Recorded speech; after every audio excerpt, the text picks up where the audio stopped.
Hello everyone, welcome back to ഒരു കഥ സൊല്ലട്ട് mass.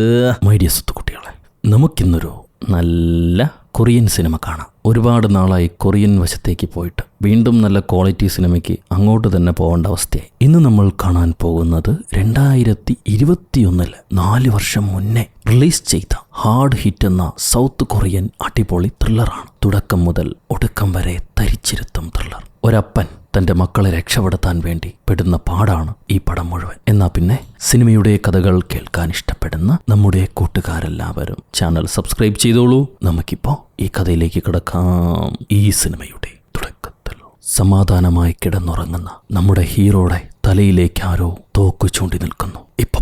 ഇപ്പൊ പൊട്ടെന്ന് പറയുമ്പോൾ ശരിക്കും പൊട്ടി. എന്നാൽ അതൊരു യഥാർത്ഥ തോക്കല്ല, കളിത്തോക്കായിരുന്നു. മകൻ അപ്പൻ എഴുന്നേൽപ്പിക്കാൻ വേണ്ടി കളിത്തോക്കുമായി വന്ന് ശല്യപ്പെടുത്തുകയാണ്. എന്നാൽ അപ്പനാവട്ടെ, മക്കള് പൊക്കോ, അപ്പന് കുറച്ചു നേരം കൂടി കിടന്നുറങ്ങണമെന്ന് പറഞ്ഞിട്ട് വീണ്ടും കിടന്നുറങ്ങും. അപ്പോഴായിരിക്കും പുള്ളി ജോലി ചെയ്യുന്ന കമ്പനിയുടെ വൈസ് പ്രസിഡന്റ് വിളിക്കുന്നു. ഇവരെ ഓഫീസിൽ എന്തോ ഒരു കുഴപ്പമുണ്ട്, എത്രയും പെട്ടെന്ന് ഓഫീസിലെത്തണം. ഹീറോ ഉടനെ തന്നെ ചാടി എഴുന്നേറ്റ് ഉടുപ്പൊക്കെ മാറി റെഡിയായി കുട്ടികളെയും വിളിച്ച് ഓഫീസിലേക്ക് പോകാൻ തയ്യാറാവുകയാണ്. പോകുന്ന വഴി കുട്ടികളെ സ്കൂളിലാക്കണം. അത്യാവശ്യം പണമൊക്കെയുള്ള ഒരു സ്റ്റോക്ക് മാർക്കറ്റ് എംപ്ലോയിയാണ് ഹീറോ. നല്ലൊരു ആഡംബര കാറും ഉണ്ട്. ആ കാറിന് ചെറിയൊരു സ്ക്രാച്ച് പോലും പറ്റാതെ സൂക്ഷിച്ചു വെച്ചിരിക്കുക ഹീറോ. 2 മക്കളാണ് ഹീറോയ്ക്ക്. ഒരു ചെറിയ ബാലനും ടീനേജ് വയസ്സുള്ള മകളും. 2 പേരെയും കാറി കയറ്റി വണ്ടി എടുക്കാൻ നേരം മോള് പറയും വണ്ടിയിൽ എന്തോ ഒരു വൃത്തികെട്ട മണമുണ്ടെന്ന്. ഹീറോ അത് കാര്യമാക്കില്ല. അനിയൻകുട്ടനാണെങ്കിൽ അത് നീ വളിവിട്ടത് കൊണ്ടാണെന്ന് പറയുന്നുണ്ട്. ഈ സമയത്തായിരിക്കും ഭാര്യ അങ്ങോട്ട് ഓടി വരുന്നത്. കാരണം ഭാര്യയാണ് എപ്പോഴും മക്കളെ സ്കൂളിലേക്ക് കൊണ്ടുപോവുക. ഞാൻ അതിന് തയ്യാറെടുക്കുകയായിരുന്നു. അപ്പോഴേക്കും നിങ്ങൾ കുട്ടികളെ കൊണ്ടുപോകാൻ തയ്യാറായോ എന്ന് ഭാര്യ ചോദിക്കും. അപ്പൊ ഹീറോ പെട്ടെന്നൊരു മീറ്റിംഗ് ഉണ്ടായി, അതിന് പോവേണ്ട ആവശ്യമുണ്ട്, ഞാൻ ഇവരെ ഡ്രോപ്പ് ചെയ്തോളാം, നീ റെസ്റ്റ് ചെയ്തോന്നും പറഞ്ഞ് ഹീറോ കാറെടുത്ത് കുട്ടികളെയും വിളിച്ചിട്ട് പോവാ. അതിഗംഭീരമായ കടലിനോട് ചേർന്ന് കിടക്കുന്ന ഒരു സൗത്ത് കൊറിയൻ സിറ്റി. നല്ല രസമുണ്ട് കാണാൻ. മന്ത്രി പറഞ്ഞതുപോലെ അമേരിക്കൻ നിലവാരമുള്ള റോഡുകൾ, എന്നാലും കേരളത്തിന്റെ അത്രയും പോരാ. ഇങ്ങനെ കാറോടിച്ച് പോയിക്കൊണ്ടിരിക്കുമ്പോഴാണ് കാറിനകത്ത് നിന്നും പുതിയൊരു മൊബൈൽ ഫോൺ റിംഗ് ചെയ്യുന്ന ശബ്ദം ഹീറോ കേൾക്കുന്നു. ഡാഷ്ബോർഡിൽ നോക്കുമ്പോൾ ഏതോ ഒരു മൊബൈൽ അവിടെ കിടക്കുന്നു. ഹീറോ ആ ഫോൺ എടുത്ത് മോളോട് ചോദിക്കും, ഇത് നിങ്ങൾ ആരുടെയെങ്കിലും ആണോന്ന്. അവര് പറയും, ഏയ് ഇത് ഞങ്ങളുടെ ഒന്നും അല്ലെന്ന്. ഹീറോ ആ കോൾ അറ്റൻഡ് ചെയ്യുമ്പോൾ ആരോ ഹീറോയോട്, ഗുഡ് മോർണിംഗ് സാർ, നിങ്ങൾക്ക് നിങ്ങളുടെ കാർ ഒരുപാട് ഇഷ്ടമല്ലേ? ആ കാറിലുള്ള ചില വിശേഷങ്ങൾ പറയാനാണ് ഞാൻ നിങ്ങളെ വിളിച്ചത്. ഇത് കേട്ടതും ഹീറോ ഏതോ കാർ കമ്പനിക്കാരനാണെന്ന് വിചാരിച്ചിട്ട് കോൾ കട്ട് ചെയ്യും. കട്ട് ചെയ്ത് കഴിഞ്ഞ് ആ ഫോണിലെ സ്ക്രീൻ നോക്കുമ്പോഴാണ് തന്റെ ഭാര്യയുടെയും മക്കളുടെയും പടം ആ ഫോൺ സ്ക്രീനിൽ കാണുന്നത്. ഇതെന്താ ഇങ്ങനെ? ഇത് അമ്മയുടേതാണോ എന്ന് അപ്പൻ മക്കളോട് ചോദിക്കും. മക്കള് പറയും, അമ്മയുടെ ഫോൺ ഇതല്ല, അമ്മയുടെ ഫോൺ ഐഫോൺ ആണെന്ന്. ഫോണിലേക്ക് ശ്രദ്ധിച്ച ഹീറോ പെട്ടെന്ന് ഒരാളെ ഇടിക്കാൻ പോകുന്നുണ്ട്. ഭാഗ്യത്തിന് ബ്രേക്ക് ചവിട്ടി നിർത്തി. അത് കഴിഞ്ഞ് മക്കളോട് ഈ ഫോണിൽ കാണുന്ന ഫോട്ടോ നിങ്ങൾ എപ്പോഴാണ് എടുത്തതെന്ന് ഹീറോ ചോദിക്കും. അവര് പറയും, അത് കഴിഞ്ഞ വർഷം ഹോളിഡേക്ക് എടുത്താണെന്ന്. ആ ഹോളിഡേക്ക് അപ്പൻ കുടുംബത്തോടൊപ്പം പോയിട്ടില്ല. എല്ലാ സമയത്തും ജോലി തിരക്കാണെന്ന് പറഞ്ഞ് കുടുംബ പരിപാടിയിൽ അപ്പൻ പങ്കെടുക്കുന്നില്ല. അതിന്റെ ദേഷ്യമുണ്ട് ഭാര്യയ്ക്കും മക്കൾക്കും. ഇപ്പൊ വീണ്ടും കോള് വരുന്നു. ഹീറോ അറ്റൻഡ് ചെയ്യുമ്പോൾ വിളിച്ച ആള് പറയും, നിങ്ങളുടെ സീറ്റിനടിയിൽ ഞാൻ ഒരു ബോംബ് സ്ഥാപിച്ചിട്ടുണ്ടെന്ന്. ആരെങ്കിലും കാറിൽ നിന്നും എഴുന്നേറ്റ് പുറത്തിറങ്ങാൻ ശ്രമിച്ചാൽ കാർ ഉടനെ പൊട്ടിത്തെറിക്കും. ഇത് കേട്ടുടനെ ഹീറോ ഏതോ ഒരു മണ്ടൻ പറ്റിക്കാൻ വിളിച്ചാണെന്ന് വിചാരിച്ചിട്ട് പറഞ്ഞതിൽ സന്തോഷം എന്നും പറഞ്ഞ് കോള് കട്ട് ചെയ്യും. അത് കഴിഞ്ഞ് നേരെ എണ്ണയടിക്കാൻ വേണ്ടി ഒരു പമ്പിലേക്ക് വണ്ടി കയറ്റുക. അപ്പൊ വീണ്ടും കോള് വരുന്നുണ്ട്. ഹീറോ അറ്റൻഡ് ചെയ്യുന്നു. ആ വിളിച്ച ആള് പറയും, നിങ്ങൾ വണ്ടിക്കകത്ത് കയറിയപ്പോൾ തന്നെ ഒരു വ്യത്യസ്ത മണം ഫീൽ ചെയ്തില്ലേ? കാർ ഇത്രയും ശ്രദ്ധിക്കുന്ന നിങ്ങൾക്ക് അത് കണ്ടുപിടിക്കാൻ പറ്റിയില്ല. ഇനി ഞാൻ പറയുന്നത് കേൾക്കുക. താൻ ഇരിക്കുന്നത് ഒരു ബോംബിന് മുകളിലാണ്. ആ സീറ്റിൽ നിന്നും എഴുന്നേറ്റാൽ ഉടനെ ബോംബ് പൊട്ടിത്തെറിക്കും. അതുമാത്രമല്ല, ആ ബോംബ് പൊട്ടിക്കാനുള്ള റിമോട്ട് കൺട്രോളും എന്റെ കയ്യിലുണ്ട്. താൻ എന്തെങ്കിലും മണ്ടത്തരം ചെയ്യാൻ ശ്രമിച്ചാൽ അപ്പോഴും ഞാനത് പൊട്ടിക്കും. ഇന്നാണെങ്കിൽ തന്റെ കുട്ടികളും തന്റെ കൂടെ തന്നെയുണ്ട്. ഞാൻ പറഞ്ഞപടി അനുസരിച്ചില്ലെങ്കിൽ പിന്നെ നിങ്ങൾ ആരും ജീവനോടെ ഇരിക്കില്ല. ഇതാ വില്ലൻ പറഞ്ഞുകൊണ്ടിരിക്കുമ്പോഴാണ് ഈ പമ്പിലെ സ്റ്റാഫ് വന്നിട്ട്, സാർ ഇവിടെ സെൽഫ് സർവീസ് ആണ്, ഞങ്ങൾ ആരും അടിച്ചു തരില്ല, നിങ്ങൾ തന്നെ പെട്രോൾ അടിക്കേണ്ടിയിരിക്കുന്നു, പുറത്തേക്ക് ഇറങ്ങുമെന്ന് പറയും. ഇത് കേട്ട ഹീറോ ആണെങ്കിൽ പുറത്തിറങ്ങിയാൽ എന്തെങ്കിലും അപകടം പറ്റിയാലോ? അതുകൊണ്ട് തൽക്കാലം ആ ജീവനക്കാരന് കുറച്ച് പണം കൊടുത്തിട്ട് വണ്ടിക്ക് വേണ്ട എണ്ണ അടിക്കാൻ പറയുന്നുണ്ട്. അത് കഴിഞ്ഞ് ഫോൺ വിളിച്ച വില്ലനോട്, നീ സത്യത്തിൽ ആരാണ്, നിനക്ക് എന്താണ് വേണ്ടതെന്ന് ചോദിക്കും. അപ്പൊ അയാൾ പറയും, ആദ്യം താൻ തന്റെ സീറ്റിന് അടിഭാഗം ചെക്ക് ചെയ്ത് നോക്ക്, എന്നിട്ട് ഞാൻ പറയുന്നത് വിശ്വസിച്ചാൽ മതി. ഹീറോ സീറ്റിന്റെ അടിയിൽ ചെക്ക് ചെയ്ത് നോക്കുമ്പോണ്ട് കുറെ വയറുകൾ വലിച്ചു കെട്ടിവെച്ചിട്ടുണ്ട്. അതൊരു പ്രഷർ സെൻസിറ്റീവ് ബോംബാണ്. സീറ്റിൽ നിന്ന് എഴുന്നേറ്റാൽ ഉടനെ പൊട്ടിത്തെറിക്കും. സോ വില്ലൻ പറഞ്ഞത് സത്യമാണെന്ന് ഹീറോയ്ക്ക് ഇപ്പം മനസ്സിലായി. എന്നാലും അത് എത്രമാത്രം സത്യമാണെന്നുള്ള സംശയം ഇപ്പോൾ നിലനിൽക്കുക. അപ്പോഴായിരിക്കും കുട്ടികൾ എന്താ പറ്റിയതച്ചാ എന്ന് ചോദിക്കുന്നു. കുട്ടികൾ പേടിക്കാതിരിക്കാൻ വേണ്ടി ഹീറോ ചിരിച്ചു കാണിച്ചിട്ട് ഓഫീസിൽ നിന്നാണ് കോൾ എന്ന് പറയും. അത് കഴിഞ്ഞ് അവിടുന്ന് കാർ എടുത്ത് പോവാണ്. പോകുന്ന വഴി ഹീറോ വില്ലനോട്, നീ എന്തിനാണിത് ചെയ്തതെന്ന് ചോദിക്കും. ആ ബോംബർ പറയാണ്, $9,60,000 ക്യാഷ് താൻ എൻ്റെ അക്കൗണ്ടിലേക്ക് ട്രാൻസ്ഫർ ചെയ്യണം. അക്കൗണ്ട് ഡീറ്റെയിൽസ് ഞാൻ ഉടനെ SMS ആയിട്ട് അയക്കും. ആ പണം കിട്ടിയാൽ മാത്രമേ നിങ്ങൾക്കിനി കാറിൽ നിന്നും പുറത്തിറങ്ങാൻ കഴിയുള്ളൂ. ഇത് വില്ലൻ പറഞ്ഞുകൊണ്ടിരിക്കുമ്പോഴാണ് ഹീറോ കുട്ടികളുടെ സ്കൂളും കഴിഞ്ഞ് വണ്ടി ഓടിക്കുന്നു. മോള് പറയും, അപ്പാ സ്കൂൾ കഴിഞ്ഞു പോയെന്ന്. അത് കേട്ടുടനെ ഹീറോ ബ്രേക്ക് ചവിട്ടി വണ്ടി നിർത്തുക. കുട്ടികൾ ഇറങ്ങാൻ വേണ്ടി തയ്യാറാവും. അപ്പം പറയും, മക്കളെ ഇപ്പം ഇറങ്ങണ്ട, കുറച്ചു നേരം കൂടി വെയിറ്റ് ചെയ്യും, അപ്പൻ ഇറങ്ങാനാവുമ്പോൾ നിങ്ങൾ അറിയിക്കാമെന്ന്. കുട്ടികൾ വെയിറ്റ് ചെയ്യുന്നു. ആ സമയത്ത് വില്ലൻ കുട്ടികളോട് ബോംബിന്റെ കാര്യം പറയും, അല്ലെങ്കിൽ അവർ ചാടി ഇറങ്ങിയാലോ, നീ അത് പറഞ്ഞാൽ മാത്രമേ ഞാൻ ബാക്കിയുള്ള കാര്യങ്ങൾ നിന്നെ അറിയിക്കുള്ളൂ എന്ന് പറയും. കുട്ടികളോട് പറയാൻ നിർബന്ധിക്കും. സോ ഹീറോ വേറെ വഴിയില്ലാതെ, മക്കളെ ഏതൊരു പ്രാന്തൻ നമ്മുടെ കാറിൽ ബോംബുണ്ടെന്ന് പറയുന്നു, മക്കളെ പേടിയണ്ട, പറ്റിക്കാൻ വേണ്ടി അയാൾ പറയുന്നതാണെന്ന് പറയും. ഇത് കേൾക്കുമ്പോൾ മോള് നമുക്ക് പോലീസിനെ വിളിച്ചാലോ എന്ന് ചോദിക്കുന്നുണ്ട്. അപ്പൻ ഒന്നും പറയാതെ നിൽക്കുക. അത് കേട്ട വില്ലൻ, നിന്റെ മോള് മിടിക്കുക, പക്ഷെ അതിബുദ്ധി കാണിച്ചാൽ, ആരെയെങ്കിലും വിളിക്കാൻ ശ്രമിച്ചാൽ അടുത്ത നിമിഷം നിങ്ങളെ പൊട്ടിത്തെറിക്കും. അതുകൊണ്ട് ഞാൻ പറയുന്നത് മാത്രം ചെയ്യുക. ഇയാളിങ്ങനെ സംസാരിച്ചുകൊണ്ടിരിക്കുമ്പോൾ ഹീറോ തന്റെ മൊബൈൽ എടുത്ത് ശരിക്കും അവിടെ ബോംബുണ്ടോ എന്ന് ചെക്ക് ചെയ്യാൻ വേണ്ടി ക്യാമറ ഓണാക്കി സീറ്റിനടിയിൽ വെച്ച് ഫോട്ടോ എടുത്ത് നോക്കുമ്പോൾ ശരിക്കും അവിടെ ബോംബ് സെറ്റ് ചെയ്തിട്ടുണ്ട്. ഈ സമയത്ത് കുട്ടികളെ കണ്ട കുട്ടികളുടെ കൂട്ടുകാർ കാറിനടുത്തേക്ക് വന്ന് അനിയൻ ചെറുക്കനെ പുറത്തേക്ക് ഇറങ്ങാൻ വേണ്ടി നിർബന്ധിക്കുക. അപ്പനാണെങ്കിൽ കുട്ടികളെ പേടിപ്പിച്ച് അവിടുന്ന് ഓടിക്കും. ആ സമയത്തായിരിക്കും ഹീറോയുടെ കമ്പനിയിൽ വർക്ക് ചെയ്യുന്ന മറ്റൊരു മാനേജർ ഹീറോയെ വിളിച്ചിട്ട്, സാർ, ഏതോ ഒരുവൻ എന്റെ ഫോണിലേക്ക് വിളിച്ച് എന്റെ കാറിൽ ബോംബ് സെറ്റ് ചെയ്തിട്ടുണ്ടെന്ന് പറയുന്നു. ഞാനും എന്റെ ഭാര്യയും കൂടിയാണ് ഇവിടെ നിൽക്കുന്നത്. എന്താ ചെയ്യേണ്ടതെന്ന് എനിക്കറിയില്ല സാർ, ഞാൻ എന്താ ചെയ്യേണ്ടത്? അത് കേട്ട ഹീറോ പറയും, എനിക്കും അങ്ങനെ ഒരു കോള് വന്നിട്ടുണ്ടായിരുന്നു. നിങ്ങൾ എന്തായാലും അവിടെ തന്നെ വെയിറ്റ് ചെയ്യൂ, കാറിൽ നിന്ന് ഇറങ്ങണ്ട, ഞാൻ അങ്ങോട്ട് വരികയാണെന്നും പറഞ്ഞ് ഹീറോ വണ്ടി ഓടിച്ചു പോകും. അപ്പൊ വില്ലൻ ഹീറോയോട് അവനോടും കാറിൽ നിന്നും പുറത്തിറങ്ങണ്ടെന്ന് പറയും. അവന്റെ കാറിലും സെറ്റ് ചെയ്തിട്ടുണ്ട്, എന്തെങ്കിലും മണ്ടത്തരം കാണിച്ചാൽ പിന്നെ ഞാൻ ഉത്തരവാദിയല്ല. ഹീറോ വേഗത്തിൽ വണ്ടി ഓടിച്ച് മാനേജർ അടുത്തേക്ക് ചെല്ലുന്നുണ്ട്. ആ സമയത്ത് മാനേജറും അയാളുടെ ഭാര്യയും തമ്മിൽ വലിയ വഴക്ക. പുള്ളിക്കാരിക്ക് എന്തോ ഒരു മീറ്റിംഗ് ഉണ്ട്, ഉടനെ തന്നെ അവരുടെ ഓഫീസിലേക്ക് ഇറങ്ങി ചെല്ലണം. മാനേജർ ആണെങ്കിൽ ഇറങ്ങല്ലേ, കാർ ചിലപ്പോൾ പൊട്ടിത്തെറിക്കും എന്ന് പറഞ്ഞ് നിർബന്ധിക്കുക. എന്നാൽ ഭാര്യ ആവട്ടെ ആരോ വിളിച്ച് പറ്റിക്കുന്നതാണെന്നും പറഞ്ഞ് കാറിൽ നിന്ന് ഇറങ്ങാൻ വേണ്ടി അടിയുണ്ടാക്കിക്കൊണ്ടിരിക്കുക. ഈ സമയത്ത് റോഡ് ബ്ലോക്ക് ആവുന്നതുകൊണ്ട് ഹീറോയുടെ പിറകിലുള്ള കാറുകാരൻ ഹോൺ അടിച്ച് ഹീറോയോട് മാറാൻ പറയും. അതേ സമയത്ത് മോനാണെങ്കിൽ മൂത്രമൊഴിക്കണം, എത്രയും പെട്ടെന്ന് എന്നെ സ്കൂളിലേക്ക് കൊണ്ടുപോകുന്നും പറഞ്ഞ് നിർബന്ധിക്കുന്നുണ്ട്. ചുറ്റും ഓരോരുത്തരും ഓരോ തൊല്ല. ഒരുത്തൻ കാറിൽ നിന്ന് ഇറങ്ങി വന്ന് ഹീറോയെ ഭീഷണിപ്പെടുത്തുക, കാർ എങ്ങോട്ടെങ്കിലും മാറ്റി നിർത്താൻ പറഞ്ഞു. ഹീറോ മാനേജറെയും ഭാര്യയെയും സമാധാനിപ്പിച്ച് അവരെ കാറിൽ തന്നെ ഇരിക്കാൻ പറഞ്ഞ് ഞാൻ വന്ന് പരിഹാരം ഉണ്ടാക്കാമെന്നും പറഞ്ഞ് കാറ് മാറ്റി നിർത്താൻ വേണ്ടി പിറകിലേക്ക് എടുക്കും. ഈ സമയത്ത് മാനേജറെ ഭാര്യ അയാളോട് അടിയുണ്ടാക്കി ഇറങ്ങല്ലേ എന്ന് പറഞ്ഞ സീറ്റിൽ നിന്നും എഴുന്നേറ്റ് കാറിന് വെളിയിലേക്ക് ഇറങ്ങുക. അടുത്ത സെക്കൻഡ് അവരുടെ കാറ് വലിയ ശബ്ദത്തോടെ പൊട്ടിത്തെറിക്കുന്നു. ആ കാറിനകത്തുള്ള എല്ലാം കത്തിക്കരിഞ്ഞു. ഹീറോയ്ക്കും പിള്ളേർക്കും ചെവി കേൾക്കുന്നുണ്ടാവില്ല. ഇവരെ കാറിന്റെ ചില്ലും തകർന്നിട്ടുണ്ട്. കുട്ടികളാണെങ്കിൽ പേടിച്ച് കരയാൻ തുടങ്ങി. ഞാൻ മൂത്രമൊഴിച്ചു അച്ഛ എന്ന് മകൻ പറയുന്നുണ്ട്. അപ്പൊ മോളാണെങ്കിൽ അത് മൂത്രമല്ല, അവന്റെ കാല് പൊട്ടി രക്തം ഒഴുകുന്ന അച്ഛ, വലിയ രീതിയിൽ മുറിഞ്ഞിട്ടുണ്ടെന്ന് പറയും. നോക്കുമ്പോ ഈ ബ്ലാസ്റ്റിൽ ഏതോ ഒരു മെറ്റൽ പീസ് വന്ന് മകന്റെ കാലിൽ തുളച്ച് കയറിയിട്ടുണ്ട്. വെയിൻ പൊട്ടി ഒരുപാട് രക്തം പോകുന്നു. മക്കൾ രണ്ടുപേരും കരയുക. അപ്പാ എന്തെങ്കിലും എന്തെങ്കിലും ചെയ്യണമെന്ന് പറഞ്ഞ്. ഹീറോയ്ക്കാണെങ്കിൽ ആ സീറ്റിൽ നിന്നും എഴുന്നേൽക്കാൻ പറ്റില്ല. ഹീറോ തന്റെ ടൈ അഴിച്ച് മകളുടെ കൈ കൊടുത്തിട്ട് മോന്റെ മുറിവിന് മുകളിലായി കെട്ടിവെക്കാൻ പറയും. എനിക്ക് എഴുന്നേറ്റ് വരാൻ കഴിയില്ല മോളത് മുറുകനെ കെട്ടിവെക്ക്, നമുക്ക് ആശുപത്രിയിലേക്ക് പോകാമെന്നും പറഞ്ഞ് ഹീറോ കാർ എടുത്ത് നേരെ ആശുപത്രിയിലേക്ക് ഓടിച്ചു പോവാം. അപ്പൊ വില്ലൻ പറയും, ഞാൻ തന്നോട് എന്താ പറഞ്ഞത്? പണം വരാതെ തനിക്ക് ആ കാറിൽ നിന്നും പുറത്തിറങ്ങാൻ കഴിയില്ല. അതിലൊരു മാറ്റവുമില്ല. ആദ്യം പണം, അത് കഴിഞ്ഞ് നിങ്ങളുടെ ജീവൻ. ഇത് കേട്ട ഹീറോ പറയും, ഞാൻ തനിക്ക് എത്ര പണം വേണമെങ്കിലും തരാം, ദയവ് ചെയ്ത് എന്റെ മകനെ വെറുതെ വിടണം, ആദ്യം അവനെ രക്ഷപ്പെടുത്തണം. അതിന് വില്ലൻ, നിനക്ക് നിന്റെ കുടുംബം എത്ര പ്രധാനമാണോ എനിക്ക് അത്രയും പ്രധാനമാണ് ആ പണം. അതുകൊണ്ട് ഒരാളും കാറിൽ നിന്നും പുറത്തേക്ക് ഇറങ്ങുന്നില്ല. ഹീറോയ്ക്ക് എന്താ ചെയ്യേണ്ടതെന്നറിയില്ല. അങ്ങേര് കാറ് കൊണ്ടുപോയി ആളൊഴിഞ്ഞൊരു ഭാഗത്ത് കടലിനരികിലായിട്ട് കാർ നിർത്തി മകന്റെ മുറിവ് ചെക്ക് ചെയ്യുക. കാര്യമായ രീതിയിൽ മുറിഞ്ഞിട്ടുണ്ട്, രക്തം കുടുകുടാ ഒലിക്കുന്നു. ഹീറോ മോളോട് പറയും, ഒന്നുകൂടെ ആ കെട്ട് വലിഞ്ഞ് മുറുകെ കെട്ടാൻ, അല്ലെങ്കിൽ രക്തം ഒരുപാട് പോകും. മോൾ അതുപോലെ കെട്ടിവെക്കുക. അപ്പൊ വില്ലൻ വിളിച്ചിട്ട്, എന്റെ പണം എവിടെ? എത്രയും പെട്ടെന്ന് ആ പണം ട്രാൻസ്ഫർ ചെയ്യണം. 34 ലക്ഷം ക്യാഷ് പേയ്മെന്റ് ആയിട്ട് വരണം. ബാക്കിയുള്ള 1.7 മില്യൺ നിന്റെ ഡെപ്യൂട്ടി മാനേജർ ഷെയർ, അത് ബാങ്ക് ട്രാൻസ്ഫർ ആയിട്ട് എനിക്ക് വരണം. ഇത് കേട്ട ഹീറോ പറയും, 34 ലക്ഷം ഞാൻ ഉടനെ തന്നെ നിനക്ക് ട്രാൻസ്ഫർ ചെയ്യാം. ബാക്കിയുള്ളത് 1 മാസം സമയം തരൂ. ബാങ്കിൽ നിന്ന് അത്ര പെട്ടെന്ന് എടുക്കാൻ പറ്റില്ല. ഞാൻ ബാക്കിയുള്ള മുഴുവൻ പണവും തരാം. ദയവ് ചെയ്ത് എന്റെ മകനെ വിടണം. അത് കേട്ട വില്ലൻ, ഞാൻ പറഞ്ഞതിൽ $1 കുറഞ്ഞാലും നിന്റെ മക്കൾ മരണപ്പെടും. പണമാണോ കുടുംബമാണോ വലുതെന്ന് നീ ഇപ്പൊ ചിന്തിക്കുക. ഇത് കേട്ട ഹീറോ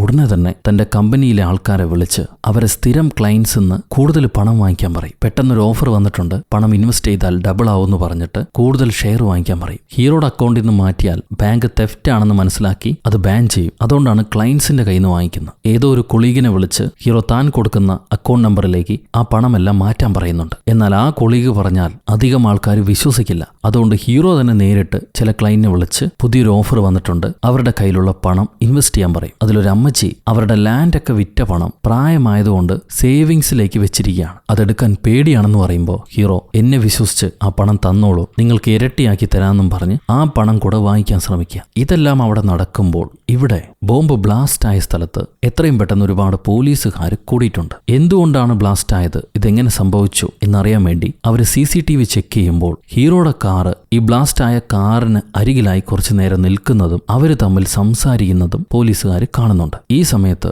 ഇവിടെ ഹീറോ തന്റെ അക്കൗണ്ടിലെ പണം അത് മുഴുവൻ പിൻവലിക്കാൻ വേണ്ടി ഭാര്യയെ ഫോൺ ചെയ്യാൻ ശ്രമിക്കുന്നു. എന്നാൽ വീട്ടിലേക്ക് വിളിച്ച് ഭാര്യ ഫോൺ എടുക്കുന്നില്ല. അപ്പോഴായിരിക്കും മോള് ഈ നമ്പറിലേക്ക് ശ്രമിച്ചു നോക്കൂന്നും പറഞ്ഞ് മറ്റൊരു നമ്പർ തരുന്നു. ഭാര്യ ഏതോ ഓർഫനേജിലെ കുട്ടികളുടെ കൂടെയായിരിക്കും ആ സമയത്ത്. ഇതൊന്നും ഭർത്താവിന് അറിയില്ല. പുള്ളിക്കാരൻ കുടുംബത്തെ ശ്രദ്ധിക്കുന്നേയില്ല. എന്തായാലും ഇപ്പൊ ഭാര്യയ്ക്ക് വിളിച്ച് ഭാര്യയെ നീ എത്രയും പെട്ടെന്ന് ബാങ്കിലേക്ക് പോയി എന്റെ അക്കൗണ്ടിലുള്ള മുഴുവൻ പണവും ക്യാഷായിട്ട് പിൻവലിക്കണമെന്ന് പറയും. ഇത് പറഞ്ഞുകൊണ്ടിരിക്കുമ്പോൾ മോൻ കരയുന്ന ശബ്ദം ഭാര്യ കേൾക്കുന്നുണ്ട്. എന്തിനാണ് ഇത്രയും പണം? അവൻ എന്തിനാ കരയുന്നത്? അവനെ നിങ്ങൾ സ്കൂളിലേക്ക് വിട്ടില്ലേ? എന്തൊക്കെയാ അവിടെ സംഭവിക്കുന്നത്? നിങ്ങൾ സത്യം പറയൂ എന്ന് ഭാര്യ ചോദിക്കുന്നുണ്ട്. ഹീറോയ്ക്ക് മറച്ചു വെക്കാൻ പറ്റാതെ അങ്ങേര് സത്യം പറയുന്നു. ഒരാൾ നമ്മുടെ കാറിൽ ബോംബ് വെച്ചിട്ടുണ്ട്, അയാൾ പണം ചോദിക്കുക, അതുകൊണ്ടാണ് പിള്ളേരെ പുറത്തിറക്കാൻ കഴിയാത്തത്. നീ പേടിക്കണ്ട, ഞാൻ എല്ലാം ശരിയാക്കിക്കോളാം. ഇപ്പൊ ആ പണം മാത്രം പിൻവലിച്ചതാ. അത് കേട്ട ഭാര്യ എനിക്ക് കുട്ടികളോട് സംസാരിക്കണമെന്ന് പറയും. ഹീറോ മോൾക്ക് ഫോൺ കൈമാറിയിട്ട് അപ്പൻ പറഞ്ഞത് സത്യമാണെന്ന് മോളോട് പറയാൻ പറയും. അപ്പൊ മോളും അമ്മയോട് പറയാണ്, അപ്പൻ പറഞ്ഞത് സത്യമാണമ്മേ, ഞങ്ങൾക്ക് കുഴപ്പമൊന്നുമില്ല, എത്രയും പെട്ടെന്ന് ആ പണം പിൻവലിച്ച് കൊടുക്കണമെന്ന്. അമ്മ ഫോൺ അച്ഛന് കൈമാറാൻ പറയും. എന്നിട്ട് അച്ഛനോട് ഞാൻ പോലീസിനെ വിളിച്ചോട്ടെ, അവര് നമ്മളെ സഹായിക്കും, കൊള്ളക്കാരനെ വിശ്വസിക്കാൻ കൊള്ളില്ല. അതിന് ഹീറോ ദയവേത് മണ്ടത്തരം കാണിക്കല്ലേ, അവന്റെ കയ്യിലാണ് റിമോട്ടുള്ളത്, ഏത് നിമിഷവും അവനിത് പൊട്ടിത്തെറിപ്പിക്കാൻ കഴിയും, നമുക്ക് ആ പണം കൊടുത്തേക്കാം, അത് കഴിഞ്ഞിട്ട് ബാക്കിയുള്ളത് ചെയ്യാം. ഇപ്പൊ ഞാൻ പറയുന്നത് കേൾക്ക്, എത്രയും പെട്ടെന്ന് ബാങ്കിലേക്ക് ചെല്ല്, ഞാനും അങ്ങോട്ട് വരുന്നുണ്ടെന്നും പറഞ്ഞ് ഹീറോ ഭാര്യയെ ബാങ്കിലേക്ക് പറഞ്ഞു വിട്ട് കാറ് കൊണ്ടുപോയി ബാങ്കിന് അരികിലായിട്ട് നിർത്തുന്നു. ഈ സമയത്ത് മോന്റെ കാലിലെ ബ്ലീഡിംഗ് മുഴുവൻ നിന്നു. കാലിന് താഴോട്ട് ഇപ്പൊ രക്തം തന്നെ ഒഴുകുന്നില്ല. ഒരുപാട് സമയം അങ്ങനെ തന്നെ നിൽക്കുകയാണെങ്കിൽ കാല് തന്നെ മുറിച്ചു മാറ്റേണ്ടി വരും. ആ സമയത്തായിരിക്കും ഭാര്യ അനിയത്തിയെയും കൂട്ടി ബാങ്കിലേക്ക് വന്നിട്ടുണ്ടാവുക. അനിയത്തിയെ പുറത്തു നിർത്തി ഭാര്യ മാത്രം അകത്തേക്ക് കയറി ചെല്ലുന്നു. ഇത് വില്ലൻ എവിടുന്നോ കണ്ടിട്ടുണ്ട്. അയാൾ ഹീറോയെ വിളിച്ച് നിന്റെ ഭാര്യയോട് മാത്രമല്ലേ വരാൻ പറഞ്ഞത്, ഇത് കൂടുതൽ ആൾക്കാരെ അറിയിക്കാനാണ് ശ്രമിക്കുന്നതെങ്കിൽ പിന്നെ നിങ്ങളെ ജീവനോടെ വെച്ചേക്കില്ല. ഭാര്യയോട് പറഞ്ഞേക്ക് എന്തെങ്കിലും മണ്ടത്തരം കാണിക്കരുത്, റിമോട്ട് എന്റെ കയ്യിലാണെന്ന്. ഇത് വില്ലൻ പറഞ്ഞുകൊണ്ടിരിക്കുമ്പോഴായിരിക്കും ഭാര്യയുടെ അനിയത്തി പിള്ളേരെയും ഹീറോയെയും കാറി കാണുന്നു. നിങ്ങൾക്ക് എന്താ മക്കളെ സംഭവിച്ചെന്നും ചോദിച്ചിട്ട് ആന്റി കാറിനടുത്തേക്ക് വരാം. ഹീറോ ഒന്നും മിണ്ടാതെ ഉടനെ കാർ അവിടുന്ന് വട്ടം കറക്കി മറ്റൊരു സ്ഥലത്തേക്ക് ഓടിച്ചു മാറ്റും. ഈ സമയത്ത് ഭാര്യ വിളിച്ച് ഞാൻ ബാങ്കിൽ നിന്നും പണം എടുത്തു, ഇനി എന്താ ചെയ്യേണ്ടതെന്ന് ചോദിക്കുക. ഹീറോ അതേ ചോദ്യം വില്ലനോട് ചോദിക്കും. അയാൾ പറയും ബാങ്കിന് പുറകിലായി ഒരു കൺവീനിയൻസ് സ്റ്റോർ ഉണ്ട്, അവിടെ ചെന്ന് അവിടുത്തെ മെയിൽ ബോക്സിനടുത്തായിട്ട് ഈ പണം വെക്കണം, എന്നിട്ട് തിരിഞ്ഞു നോക്കാതെ നടന്നു പോകുക. ഇതേ കാര്യം ഹീറോ ഭാര്യയോട് പറയുന്നു. ഭാര്യ ബാങ്കിന് പുറകിലുള്ള സ്റ്റോറിനടുത്തേക്ക് ചെല്ലാണ്. അവിടെ തന്നെ ബാഗ് ഉപേക്ഷിച്ചിട്ട് പോണെന്നാണ് വില്ലൻ പറയാ. പക്ഷെ ഭാര്യ ആവട്ടെ ഞാനൊരു പൊക്കമുള്ള മനുഷ്യനെ കാണുന്നു, അയാളായിരിക്കുമോ, ഞാനിത് അയാൾക്ക് കൊടുക്കട്ടെ, ഞാനിവിടെ നിൽക്കട്ടെ എന്നൊക്കെ ചോദിക്കുന്നുണ്ട്. ഹീറോ പറയും വേണ്ട, അവിടെ നിൽക്കരുത്, ബാഗ് അവിടെ തന്നെ ഇട്ടിട്ട് ഓടിക്കോ, അവൻ നമുക്ക് ആപത്താണ്, ദയവ് ചെയ്ത് അവിടുന്ന് പോകൂ എന്ന് പറയുന്നുണ്ട്. പക്ഷെ പെട്ടെന്ന് അവിടെ എന്തൊക്കെയോ ബഹളം നടക്കുന്ന ശബ്ദം കേൾക്കും. ഹീറോ കാറ് വെട്ടിത്തിരിച്ച് പെട്ടെന്ന് മറ്റൊരു വഴിയിലൂടെ വന്നിട്ട് അവിടെ എന്താ സംഭവിക്കണമെന്ന് നിരീക്ഷിക്കുകയാണ്. അപ്പൊ ഭാര്യ ആവട്ടെ നേരത്തെ പോലീസുകാരോട് പറഞ്ഞ് 2 പോലീസുകാരനെ മഫ്റ്റിയിൽ അവിടെ കൊണ്ടുവന്നിരുന്നു. ഈ പൊക്കമുള്ള ചെറുക്കനെ കണ്ടപ്പോൾ ഭാര്യ സിഗ്നൽ കൊടുത്ത് പോലീസുകാരെ കൊണ്ട് ആ മനുഷ്യനെ പിടിച്ചിരിക്കുകയാണ്. എന്നിട്ട് ഭാര്യ ഹീറോയെ വിളിച്ച് നമുക്ക് അവനെ കിട്ടി, ഇനി പേടിക്കേണ്ട ഹണി, നമ്മൾ അവനെ പിടിച്ചു കഴിഞ്ഞു, ഇനി ഒരു കുഴപ്പം ഉണ്ടാവാൻ പോകുന്നില്ല, നിങ്ങൾ വേഗം ഇങ്ങോട്ട് വരൂ എന്ന് പറയും. എന്നാൽ വില്ലനാവട്ടെ ആ സമയത്തും ഹീറോയോട് സംസാരിക്കുകയാണ്. ഞാൻ തന്നോട് പറഞ്ഞതല്ലേ, എന്തെങ്കിലും മണ്ടത്തരം കാണിച്ചാൽ ഞാൻ നിങ്ങളെ പീസാക്കുമെന്ന്, ഇനി അനുഭവിച്ചോന്നും പറഞ്ഞ് അവൻ കൗണ്ട് ചെയ്യാൻ തുടങ്ങും. അപ്പൊ ഹീറോ ഭാര്യയോട് ഹണി അവനെ വിട്ടേക്കൂ, അതല്ല കൊള്ളക്കാരൻ എന്ന് പറയും. ഇപ്പൊ വില്ലൻ കൗണ്ട് ഡൗൺ എണ്ണിക്കൊണ്ടിരിക്കുക. 3, 2, 1 ഹീറോ പൊട്ടിത്തെറിക്കാൻ തയ്യാറായിട്ട് നിൽക്കുമ്പോൾ പെട്ടെന്നൊരു ബ്ലാസ്റ്റ്. അത് കാറിലല്ല ഉണ്ടാവുന്ന, ഹീറോയുടെ ഭാര്യ നിൽക്കുന്ന സ്റ്റോറിനരികിലാണ് ഈ ബ്ലാസ്റ്റ് ഉണ്ടാവുന്നത്. മൊത്തം തീയും പൊടിയുമായിട്ടുള്ള മയം. ഹീറോ പേടിച്ചരണ്ട് ഭാര്യയെ വിളിച്ചു നോക്കും. അവൾക്ക് എന്താ സംഭവിച്ചെന്നറിയില്ല. ഭാഗ്യത്തിന് ഭാര്യയ്ക്കൊന്നും സംഭവിച്ചിട്ടില്ല. തൊട്ടടുത്താണ് ബോംബ് പൊട്ടിത്തെറിച്ചത്. അവര് തെറിച്ച് വീണതേയുള്ളൂ, കാര്യമായ അപകടം സംഭവിച്ചിട്ടില്ല. ഭാര്യ തിരികെ സംസാരിക്കുന്നുണ്ട്. ഹീറോ പൊട്ടിക്കരയാൻ തുടങ്ങും. ആ സമയത്ത് വില്ലൻ വിളിച്ച്, ഞാൻ പറഞ്ഞ പണം എനിക്ക് കിട്ടിയിട്ടില്ല, നീ അവിടെ നിന്നും ഇപ്പോൾ തന്നെ മാറണം, എന്നിട്ട് എത്രയും പെട്ടെന്ന് എനിക്ക് ആ പണം ശരിയാക്കി തരിക, അല്ലെങ്കിൽ വീണ്ടും ഈ ബ്ലാസ്റ്റ് സംഭവിക്കും. ഇത് കേട്ട ഹീറോ, സത്യത്തിൽ നീ ആരാണ്, നീ എന്തിനാണ് ഇതൊക്കെ ചെയ്യുന്നത് എന്ന് ചോദിക്കുക. അതിന് വില്ലൻ, ഞാനൊരു തെറ്റും ചെയ്തിട്ടില്ലല്ലോ, സത്യം പാലിക്കാത്തത് നീയാണ്, ഞാൻ പറഞ്ഞതുപോലെ തന്നെ ചെയ്തിരുന്നെങ്കിൽ ഇത്രയും അപകടങ്ങൾ ഉണ്ടാവില്ലായിരുന്നു, ഇനിയെങ്കിലും ഞാൻ പറഞ്ഞത് അനുസരിക്കുക. ഇവിടെ അങ്ങനെ സംഭവിച്ചുകൊണ്ടിരിക്കുമ്പോൾ ആ നേരത്ത് പോലീസുകാർ അവര് ഹീറോയുടെ വണ്ടി വെച്ച് ഹീറോ ആരാണെന്നും ആ പൊട്ടിത്തെറിച്ച മാനേജർ ആരാണെന്നും ഒക്കെ കണ്ടുപിടിക്കുന്നുണ്ട്. ആ സമയത്തായിരിക്കും ഈ രണ്ടാമത്തെ പൊട്ടിത്തെറിയുടെ വിവരങ്ങളും പോലീസുകാർക്ക് കിട്ടുന്നത്. ആ സ്പോട്ടിലും ഹീറോയുടെ കാർ ഉണ്ടായതായിട്ട് പോലീസുകാർ മനസ്സിലാക്കുന്നു. ഇവരെല്ലാം ഉടനെ തന്നെ സിറ്റി മുഴുവൻ ഹീറോയുടെ കാറ് പോലീസുകാരോട് അരിച്ചു പെറുക്കാൻ പറയുകയാണ്. ആ സമയത്ത് ഹീറോ ഒഴിഞ്ഞൊരു പ്രദേശത്ത് റോഡരികിലേക്ക് കാർ മാറ്റിയിട്ട് പാർക്ക് ചെയ്ത് തന്റെ മറ്റൊരു കൊളീഗിനെ വിളിച്ച് ആ പണം ട്രാൻസ്ഫർ ആയോ എന്ന് ചോദിക്കും. കാരണം ഇപ്പൊ ഭാര്യയുടെ കയ്യിൽ നിന്നും വില്ലന് പണം കൊടുത്തിട്ടില്ല, ഇനി കമ്പനി വക പണം വേണം കൊടുക്കാൻ. അതിൽ കുറച്ച് പണം അയാൾ ട്രാൻസ്ഫർ ചെയ്തിട്ടുണ്ട്. ഹീറോ ഉടനെ വില്ലനെ വിളിച്ച്, കുറച്ച് പണം നിങ്ങളുടെ അക്കൗണ്ടിലേക്ക് വന്നിട്ടുണ്ട്, ഇനി ബാക്കിയുള്ളത് ഞാൻ ക്ലയൻസിനെ വിളിച്ച് റെഡിയാക്കാന്നും പറഞ്ഞ് ക്ലയൻസിനെ വിളിക്കാൻ നോക്കുക. അപ്പോഴായിരിക്കും മകൻ പറയാ, അപ്പാ ഇപ്പൊ എനിക്ക് വേദന തന്നെ ഇല്ല, എന്റെ കാല് ഭേദമായോ, എനിക്ക് എന്താ സംഭവിക്കണമെന്ന് ചോദിക്കും. ഹീറോ മകന്റെ കാല് തൊട്ടു നോക്കുമ്പോൾ മകൻ ഒരു ടച്ചും വേദനയും ഫീൽ ചെയ്യുന്നില്ല. അവന്റെ കാല് മുഴുവനായിട്ട് മരവിച്ചിരിക്കുന്നു. ഇനി ആ കാല് വെട്ടി മാറ്റേണ്ടി വരും. മോള് കരയ, അപ്പ അവൻ എന്തെങ്കിലും സംഭവിക്കോ, ഇവൻ മരിച്ചു പോകുമെന്ന് ചോദിച്ചിട്ട് മോള് കരയ. ഉടനെ ഹീറോ വില്ലനോട് കൈകൂപ്പി അപേക്ഷിക്കും, ദയവ് ചെയ്ത് എന്റെ മകനെ വെറുതെ വിടണം, ഞാൻ നിങ്ങളോട് ഭിക്ഷ യാചിക്കുകയാണ്, ദയവ് ചെയ്ത് എന്റെ മകനെ വെറുതെ വിടണം. അത് കേട്ട വില്ലൻ പറയും, നിന്റെ കുട്ടികൾ ഒരുപക്ഷെ നിരപരാധികളായിരിക്കാം, എന്നാൽ നീയാണോ, നീ ഇത് അനുഭവിക്കേണ്ടവനല്ലേ. അതിന് ഹീറോ, എല്ലാം എന്റെ തെറ്റാണ്, ഞാൻ എന്ത് വേണമെങ്കിലും അനുഭവിച്ചോളാം, എന്നെ കൊല്ലണമെങ്കിൽ കൊന്നോ, എന്റെ കുട്ടികളെ വെറുതെ വിടൂ. ഇത് ഹീറോ പറഞ്ഞുകൊണ്ടിരിക്കുമ്പോൾ ഒരു പോലീസ് കാറ് ഹീറോയുടെ കാറിന് ഫ്രണ്ടിലേക്ക് വരുന്നു. ആ പോലീസുകാരൻ, സാർ ഞങ്ങൾക്ക് കാറ് കണ്ടുകിട്ടി, ആൾക്കാരകത്ത് തന്നെ ഉണ്ടെന്ന് ഹെഡ്ക്വാർട്ടേഴ്സിന് വിളിച്ചു പറയുന്നുണ്ട്. എന്നിട്ട് ഈ കാറിനടുത്തേക്ക് വരികയാണ്. ആ സമയത്ത് വില്ലൻ, ഈ പോലീസുകാരെ കണ്ട വില്ലൻ, നീ ഇനി അവിടെ കാറ് നിർത്തരുത്, എത്രയും പെട്ടെന്ന് വെട്ടിത്തിരിച്ച് മറ്റൊരു സ്ഥലത്തേക്ക് കൊണ്ടുപോകുന്നു പറയും. അതേപോലെ ഹീറോ ആ പോലീസുകാരെ ഇടിക്കുന്നത് പോലെ കാറ് വെട്ടിത്തിരിച്ച് അവിടെ നിന്ന് രക്ഷപ്പെട്ടു പോവുകയാണ്. സിറ്റി മുഴുവൻ ഹീറോയുടെ കാറിനെ അന്വേഷിച്ച് പല പോലീസുകാരും നടക്കുന്നുണ്ട്. അവരെല്ലാം ഈ കാറിന് വട്ടം വയ്ക്കും. എന്നാൽ അവരെ എല്ലാം പറ്റിച്ച് വട്ടം കറക്കി ഹീറോ രക്ഷപ്പെടാൻ വേണ്ടി വണ്ടി വേഗത്തിൽ ഓടിച്ചു പോവുക. ഓടിച്ചോടിച്ച് അവസാനം ബീച്ചിനരികിലേക്ക് എത്തി. അവിടെ നിന്നും ഹീറോയ്ക്ക് രക്ഷയില്ല. കാരണം ചെക്കായിട്ട് ഒരു ഹെലികോപ്റ്റർ തന്നെ വന്ന് നിൽപ്പുണ്ട്. ഒരു സെക്കൻഡ് ഹീറോ പകച്ചു പോകുമ്പോഴേക്കും ചുറ്റിലും പോലീസുകാരൻ നിരന്ന് തോക്കും വെച്ച് ഹീറോയെ തടവിലാക്കാണ്. ഇനി അവൻ രക്ഷയില്ല. വില്ലൻ പറയും, അവിടെ കാർ നിർത്താതെ രക്ഷപ്പെട്ട് ഓടാൻ, എന്നാൽ എന്നെ കൊണ്ട് അനങ്ങാൻ കഴിയുന്നില്ല എന്നും പറഞ്ഞ് ഹീറോ അവിടെ തന്നെ നിൽപ്പായിരിക്കും. അപ്പോഴാണ് SI അങ്ങോട്ട് വരുന്നത്. പുള്ളിക്കാരൻ വണ്ടിയുടെ എഞ്ചിൻ ഓഫ് ചെയ്ത് ഹീറോയോട് പുറത്തേക്ക് ഇറങ്ങാൻ പറയുക. എന്നാൽ ഹീറോ എഞ്ചിൻ ഓഫ് ചെയ്യാതെ ഗ്ലാസ് മാത്രം താഴ്ത്തിയിട്ട് വണ്ടിക്കകത്ത് ഒരു ബോംബുണ്ടെന്ന് പോലീസുകാരനോട് പറയും. അത് വില്ലൻ പറഞ്ഞിട്ടാണ് ഹീറോ പറയുന്നത്. വില്ലൻ പോലീസുകാരോടെല്ലാം പുറകിലേക്ക് മാറിപ്പോകാൻ പറയും. അവര് പോയില്ലെങ്കിൽ നീ ആ ബോംബ് പൊട്ടിത്തെറിപ്പിക്കും എന്ന് പറഞ്ഞ് പോലീസുകാരെ ഭീഷണിപ്പെടുത്താൻ പറയും. ഹീറോ വേറെ വഴിയില്ലാതെ, നിങ്ങൾ ദൂരെ പോയില്ലെങ്കിൽ ഞാൻ ഈ ബോംബ് പൊട്ടിത്തെറിപ്പിക്കും, എന്റെ കുട്ടികളെയും കൊന്നുകളയെന്ന് പറഞ്ഞ് പോലീസുകാരെ ഭീഷണിപ്പെടുത്താണ്. സോ ഇൻസ്പെക്ടർ എല്ലാ പോലീസുകാരെയും ഒരു 50 മീറ്റർ പുറകിലേക്ക് മാറാൻ പറയും. എന്നിട്ട് ചുറ്റും ബാരിക്കേഡ് വെച്ച് വഴികളെല്ലാം അടച്ച് ആരെയും അകത്തേക്ക് വരാത്ത രീതിയിൽ ലോക്ക് ചെയ്യാൻ പറയുകയാണ്. ഹീറോ അവിടുന്ന് കാർ സ്റ്റാർട്ട് ചെയ്തെടുക്കാൻ ശ്രമിച്ചാൽ ദൂരെ നിന്നും ഷൂട്ട് ചെയ്യാൻ വേണ്ടി സ്നൈപ്പർമാരെയും സെറ്റ് ചെയ്യുന്നുണ്ട്. ഇതിൽ ഇൻസ്പെക്ടർ പറയുന്നത്, ആദ്യം കുട്ടികളെ പുറത്തെടുക്കണം, കുട്ടികൾ പുറത്ത് വന്നു കഴിഞ്ഞാൽ പിന്നെ ഈ ബോംബുമായി ഹീറോ ടൗണിലേക്ക് കടക്കാൻ പാടില്ല, ഷൂട്ട് ചെയ്ത് കൊല്ലുക. ഇതാണ് പോലീസിന്റെ തീരുമാനം. കുറച്ച് കഴിയുമ്പോൾ ബോംബ് സ്ക്വാഡിലെ ഒരു വലിയ ലേഡി ഓഫീസർ സേഫ്റ്റി വസ്ത്രമൊക്കെ ധരിച്ച് ഹീറോയുടെ അടുത്തേക്ക് വരുന്നുണ്ട്. അവരെന്നിട്ട് ഹീറോയോട്, നിങ്ങളുടെ മകന് മെഡിക്കൽ അറ്റൻഷൻ വേണം, അവനെ മാത്രം പുറത്തേക്ക് എടുക്കാൻ പറ്റുമോ എന്ന് ചോദിക്കും. ഹീറോ, ഇല്ല, ആരും തന്നെ ഈ കാറിൽ നിന്നും പുറത്തിറങ്ങാൻ പാടില്ല, പുറത്തിറങ്ങിയാൽ ബോംബ് പൊട്ടിത്തെറിക്കും എന്ന് പറഞ്ഞിട്ട് മെല്ലെ മൊബൈലിലുള്ള ഓൺ ഗോയിങ് കോള് ഈ ലേഡി ഓഫീസർക്ക് കാണിച്ചു കൊടുക്കും. എന്നിട്ട് തല കുലുക്കുന്നുണ്ട്. സോ ഹീറോയല്ല, മറ്റാരോ ആണ് ഈ ട്രാപ്പ് സെറ്റ് ചെയ്തിരിക്കണേന്ന് ഹീറോ ആ ലേഡി ഓഫീസർക്ക് കാണിച്ചു കൊടുക്കുകയാണ്. ലേഡി ഓഫീസർ മെല്ലെ മോളോടും ചോദിക്കും, സത്യമാണോ എന്ന്. ആദ്യത്തിലാണ് ചോദിക്കുന്നത്. മോളും തലയാട്ടി സത്യമാണെന്ന് പറയുന്നുണ്ട്. അപ്പൊ ഈ ലേഡി ഓഫീസർ മെല്ലെ ഇവർക്ക് വേണ്ടി കൊണ്ടുവന്നിരിക്കുന്ന വെള്ളവും ഭക്ഷണവുമായിട്ടുള്ള പൊതിയില് അവരൊരു വോക്കി ടോക്കി വെച്ച് ആരും കാണാതെ ഹീറോയ്ക്ക് കൊടുക്കുകയാണ്. ഹീറോ അത് വാങ്ങിച്ച് വെള്ളം കുട്ടികൾക്ക് കൊടുത്തിട്ട് ഈ വോക്കി ടോക്കി മെല്ലെ ഓണാക്കി മൊബൈലിനടുത്തേക്ക് വെച്ച് വില്ലനോട് സംസാരിക്കും. ചുറ്റുപ്പ പോലീസുകാരാണ്, എന്റെ മോനെ മാത്രം ഞാൻ പുറത്തേക്ക് പറഞ്ഞു വിട്ടോട്ടെ എന്നങ്ങേര് വില്ലനോട് ചോദിക്കും, അവന്റെ റെസ്പോൺസ് കിട്ടാൻ വേണ്ടി. എന്നാൽ ഇപ്രാവശ്യം വില്ലൻ ഒരു അക്ഷരം മിണ്ടുന്നില്ല. എത്ര ചോദിച്ചിട്ടും അവൻ മറുപടി പറയുന്നില്ല. അതിന് പകരമായിട്ട് ഒരു മെസ്സേജ് അയക്കുകയാണ് ഹീറോയ്ക്ക്.